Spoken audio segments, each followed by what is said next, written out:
ಕನಕಪುರದ ward number 2ರಲ್ಲಿ ಭಾನುವಾರ ಒಂದು ಅಪರಾಧ ಕೃತ್ಯ ನಡೆದ ಹಿನ್ನೆಲೆಯಲ್ಲಿ ಗಾಯಾಳು ಮನೆಗೆ ಭೇಟಿ ನೀಡಿ ಕುಟುಂಬದವರಿಗೆ ಮಾಜಿ ಶಿಕ್ಷಣ ಸಚಿವ ಎನ್ ಮಹೇಶ್ ಸಾಂತ್ವನ ಹೇಳಿದರು. ಈ ಹಿಂದೆ ಮಳಗಾಳು ಗ್ರಾಮದವನೇ ಆದ ದಲಿತ ಯುವಕ ಗೋಪಿ ಎಂಬ ವ್ಯಕ್ತಿಯ ಕೈ ಕತ್ತರಿಸಿದ್ದಾನೆ. ಮಧು ಆಲಿಯಾಸ್ ಕರಿಹುಲಿ ಎಂಬುವನ ಮೇಲೆ 5 ವರ್ಷಗಳ ಹಿಂದೆ ದೌರ್ಜನ್ಯ ಮಾಡಿದ್ದಾನೆ. ಸಾಗರ್ ಆಲಿಯಾಸ್ ನರ ಎಂಬುವನಿಗೆ ಕಾಲಿನ ನರ ಕತ್ತರಿಸಿದ್ದಾನೆ. ಇದಷ್ಟೇ ಅಲ್ಲದೆ ಬೆಂಗಳೂರಿನ ಬನಶಂಕರಿಯಲ್ಲಿ ಜಿಮ್ ಕೋಚರ್ಗೂ ಹೊಡೆದಿದ್ದಾನೆ. ಹರ್ಷನ ಇತಿಹಾಸ ನೋಡಿದರೆ ಇವನು ನಂಬರ್ 1 ಕ್ರಿಮಿನಲ್ ಎಂದು ಗೊತ್ತಾಗುತ್ತದೆ. ಈ ಕಾರಣಕ್ಕೆ ಪೊಲೀಸರು ಅವನ ಮೇಲೆ ರೌಡಿ ಶೀಟ್ ತೆರೆದು ಅವನನ್ನು ಗಡೀಪಾರು ಮಾಡಿದ್ದಾರೆ. ತುಮಕೂರಿನ ಪೊಲೀಸ್ ಠಾಣೆಯಲ್ಲಿ ಪ್ರತಿದಿನ ಸಹಿ ಮಾಡುವ ಹಾಗೆ ಬಂದೋಬಸ್ತು ಮಾಡಿದ್ದಾರೆ.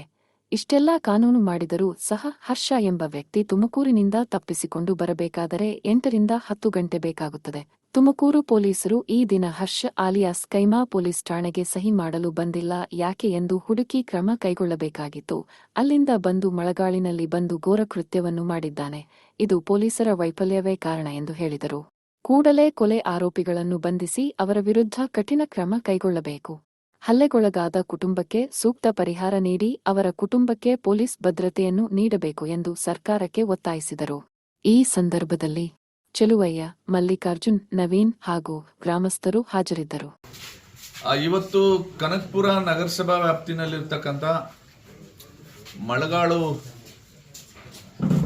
ವಾರ್ಡ್ ನಂಬರ್ 2 ಇಲ್ಲಿಗೆ ನಾನು ಖುದ್ದು ಭೇಟಿ ನೀಡಿದೆ. ಕಾರಣ ಏನು ಅಂತಂದ್ರೆ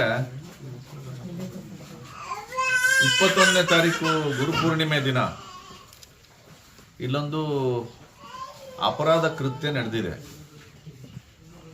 7 ಜನ ಅಪರಾಧಿಗಳು.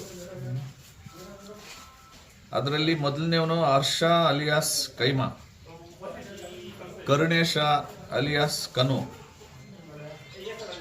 ಅವ್ರ ತಂದೆ ಹೆಸರು ಪುಟ್ಟಣ್ಣ, ರಾಹುಲ ತಂದೆ ಹೆಸರು ರಾಜು, ಶಶಾಂಕ ಅವ್ರ ತಂದೆ ಹೆಸರು ರವಿ, ದರ್ಶನ್, ಸುಬ್ಬು.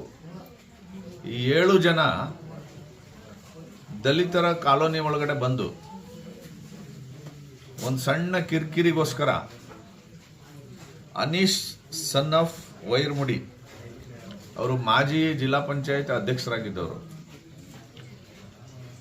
ಅನೀಸ್ಗೆ ಲಾಂಗಲ್ಲಿ ಹೊಡೆದು ಕೈ ಕತ್ತರಿಸಾಕಿದ್ದಾರೆ. ಈ ಲಾಂಗಲ್ಲಿ ಹೊಡೆದಿದ್ಯಾರು ಅಂದ್ರೆ ಹರ್ಷ ಅಲಿಯಾಸ್ ಕೈಮಾ. ಅವನೇ ಖುದ್ದು ಲಾಂಗ್ ಎತ್ಕೊಂಡು ಹೊಡೆದು ಕೈ ಕತ್ತರಿಸೋದಾಗ ತಪ್ಪಿಸ್ಕೊಳ್ಳಕ್ಕೆ ಓಡ್ತಾ ಇದ್ದವನಿಗೆ ಹಿಂದ್ಗಡೆಯಿಂದ ಬೆನ್ನಲ್ಲಿ ಹೊಡೆದಿದ್ದಾನೆ. ಸೊ ದಟ್ ಮೀನ್ಸ್ ಅವನು ಅನೀಶನನ್ನ ಮರ್ಡರ್ ಮಾಡಬೇಕು ಅನ್ನೋ ಉದ್ದೇಶ ಇಟ್ಟುಕೊಂಡೇ ಬಂದಿದ್ದಾನೆ ಅಂತ ಅನ್ಸುತ್ತೆ ಮೇಲ್ನೋಟಕ್ಕೆ. ಪ್ರಜಾ ಭಾರತ ನ್ಯೂಸ್ ಸದಾ ನಿಮ್ಮ ಸೇವೆಯಲ್ಲಿ. ಧನ್ಯವಾದಗಳು.